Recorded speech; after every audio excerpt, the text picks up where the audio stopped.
Hello everyone and welcome back to my YouTube channel. In this video, we will study science of class 10th.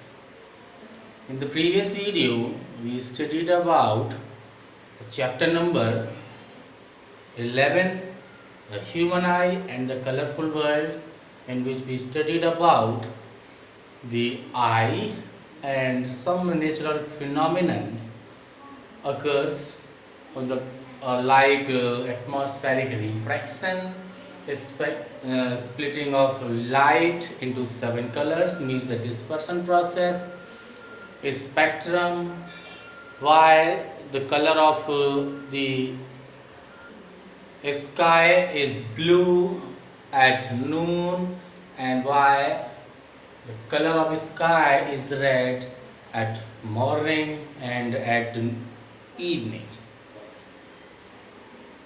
And also studied about the refraction of light through a prism or glass slab. Now, in this video, we will start our new chapter, chapter number 8, how do organism reproduce. इस chapter में हम ये जानेंगे कि organism reproduce कैसे होते हैं, how they give birth to the new young ones, how they birth to the offsprings, किस तरीके से ये नए ऑर्गेनिज्म को जन्म दिया जाता है, इस चैप्टर में हम ये यहाँ पर जानेंगे। और ये चैप्टर है हमारा number 8, how do organism reproduce. In this first we will study about our first heading, reproduction. Reproduction सबसे पहली हेडिंग है, इसके अंदर हम क्या जानेंगे। और इस हेडिंग की अगर हम इसमें बात करें तो it is the process by which living organism produced, it is the process by which the living organism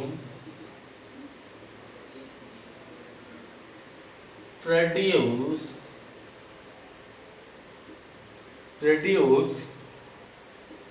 more living organism,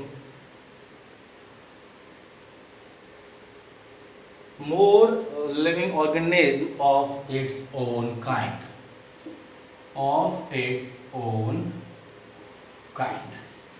ये वो प्रोसेस है जिस प्रोसेस के द्वारा एक ऑर्गेनिज्म के द्वारा अपने ही तरीके के कुछ नए ऑर्गेनिज्म को प्रोड्यूस कराया जाता है। उस प्रोसेस को यहाँ हम रिप्रोडक्शन प्रोसेस के नाम से जानते हैं। और जो ऑफस्प्रिंग्स यानी न्यू वंस को ही यहाँ पर ऑफस्प्रिंग्स कहा जाता है, जो प्रोड्यूस होते हैं, दे ऑफस्प्रिंग्स फर्स्ट ग्रो करते हैं, after that they mature, means after some time they get maturity and in turns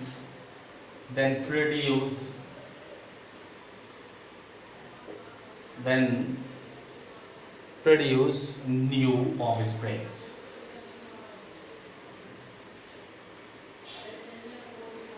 जो ऑफस्प्रिंग इस प्रोसेस के बाद प्रोड्यूस होते हैं, दे ग्रोज, वो अपने आप में उनकी ग्रोथ होती है। उस ग्रोथ को कंप्लीट करने के बाद दे गेट मैच्योर, वो अपने आप मैच्योर हो जाते हैं। They turns in the form of the adults, वो भी एडल्ट्स की फॉर्म में कन्वर्ट हो जाते हैं, उन्हीं एडल्ट्स की फॉर्म में कन्वर्ट हो जाते हैं जिस तरीके के एडल्ट्स के द्वारा उनको प्रोड्यूस कराया गया था।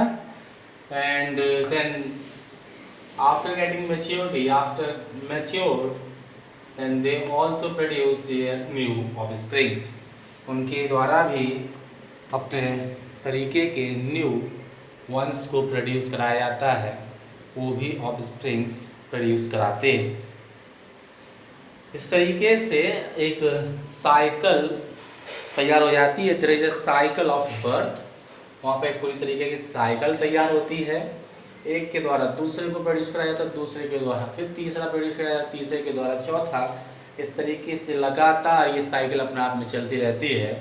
And the offspring which produce their have growth, and after completing its life cycle they get and death। वो अपने आप में उनकी लाइफ साइकिल जैसे अपने आप में कंप्लीट होती है ग्रोथ करने के बाद, जैसे जैसे उम्र बढ़ती चली जाती है, एक समय ऐसा आता है कि वो अपने आप में ख़त्म भी होते हैं। यानी कि वो जन्म भी लेते हैं और जन्म लेने के बाद उनका मरना भी अपने आप में तय पाया जाता है, उनकी डेथ भी हो जाती है। Reproduction therefore ensures the continuity of life of a species on Earth। इसलिए कह सकते हैं कि जो प्रोसेस है रिप्रोडक्शन, ये एक तरीके से अर्थ पर जीवन के लिए एक जीवन चक्र बनाए रहता है, यानी कि एक साइकिल बनाया रहता है जिससे कि लाइफ लगातार अपने आप में चलती रहती है। If this process will not happen in on the earth, अगर ये प्रोसेस अपने आप में यहाँ नहीं होगा, then there is no new one is produced, तो कोई भी नया ऑर्गेनिज्म प्रोड्यूस नहीं होगा। Those which exist, जो पहले से वहाँ पर एग्जिस्ट करते हैं, वो भी एक समय पर आने के बाद अपने आप में ख़त्म हो जाएंगे और फिर नया जब प्रोड्यूस होगा नहीं तो लाइफ साइकिल अपने आप में रुक जाएगी। इसलिए इस प्रोसेस का होना भी अपने आप में ज़रूरी पाया जाता है। अब ये जो प्रोसेस है that have two types, that have two main types by which the new one is produced। जहाँ पर दो तरीके हैं जिसके द्वारा न्यू वन को जन्म दिया जाता है, प्रोड्यूस किए जाते हैं, और उन दो प्रोसेस के बारे में जाने इसमें, तो एक प्रोसेस हमें इसमें देखने को मिलेगा, number 1 asexual reproduction and number 2 sexual reproduction. दो तरीके का होता है, एक एसेक्सुअल, दूसरा सेक्सुअल है, और इसको हम बायसेक्सुअल रिप्रोडक्शन के नाम से भी जानते हैं। डेफिनेशंस इनकी बड़ी इजी सी है। अगर इनकी डेफिनेशंस के बारे में इसमें बात करें, then this type of reproduction process involve only a single parent, means a process in which a new organism is produced by a single parent। एक प्रोसेस, एक रिप्रोडक्शन प्रोसेस जिसमें एक सिंगल पेरेंट के द्वारा एक ऑर्गेनिज्म को produce कराया जाता है, that type of process is known as asexual reproduction। Whereas if we talking about this kind of process, then that is a process in which an organism is produced by two parents, means they are involved both the parents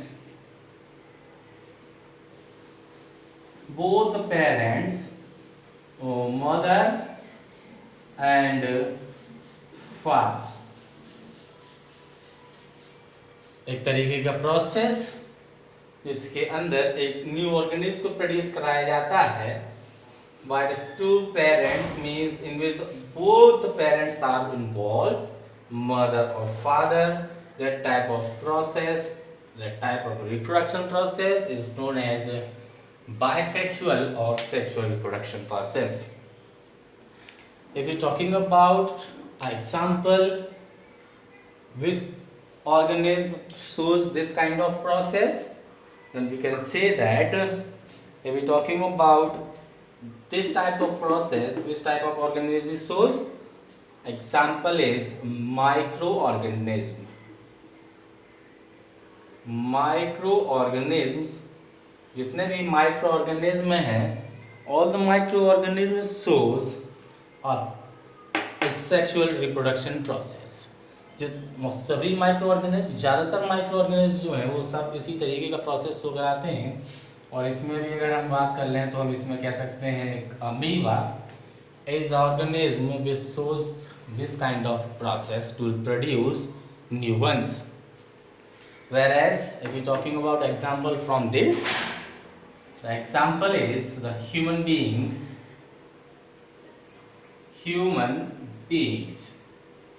mean the human beings perform a sexual reproduction process to produce a new ones। New organism को produce कराने के लिए उनके द्वारा इस तरीके का process किया जाता है, और वहीं पर माइक्रो ऑर्गेनिज्म के द्वारा इस तरीके के प्रोसेस को शो कराया जाता है। यहाँ पर अगर हम टाइप्स ऑफ एसेक्सुअल रिप्रोडक्शन की बात करें, अगर इस प्रोसेस में बात करें कि ये जो है वो कितने तरीके का होता है, और इसमें अगर जाने एसेक्सुअल रिप्रोडक्शन में ये कितने तरीके का होता है, तो हम इसमें जानेंगे। सबसे पहले इसमें होता है एक फिजन। एक इसके अंदर आता है फिजन,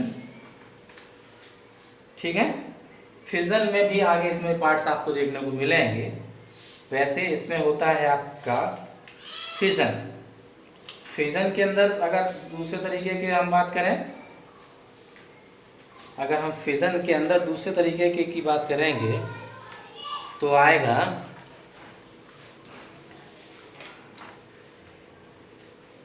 फ्रेगमेंटेशन।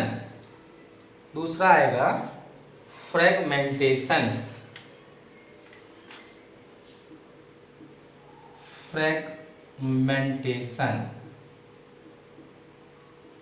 फ्रेगमेंटेशन की अगर बात करें इसमें आगे, फ्रेगमेंटेशन के बाद फिर हमें इसमें देखने को मिलेगा बडिंग। क्या देखने को मिलेगा? बडिंग। और बडिंग के बाद हमें इसमें देखने को मिलेगा रीजनरेशन। बडिंग के बाद देखने को मिलेगा रीजनरेशन, और फिर रीजनरेशन के बाद हमें देखने को मिलेगा वेजिटेटिव प्रोपगेशन। Vegetative propagation. इसमें अगर यहाँ से रखकर हम थोड़ा सा और मिटा लें तो हमें इसमें पांचवा देखने को मिलेगा वेजिटेटिव प्रोपगेशन।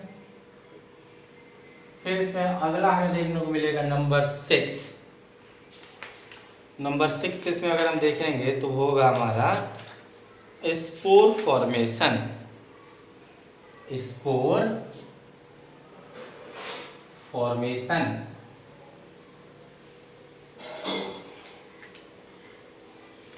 Spore formation. फिर मिलेगा टिश्यू कल्चर। इनमें हमें अलग अलग तरीके के पार्ट्स और देखने को मिलेंगे, जिनके बारे में हम बात करेंगे अपने अगले वीडियो।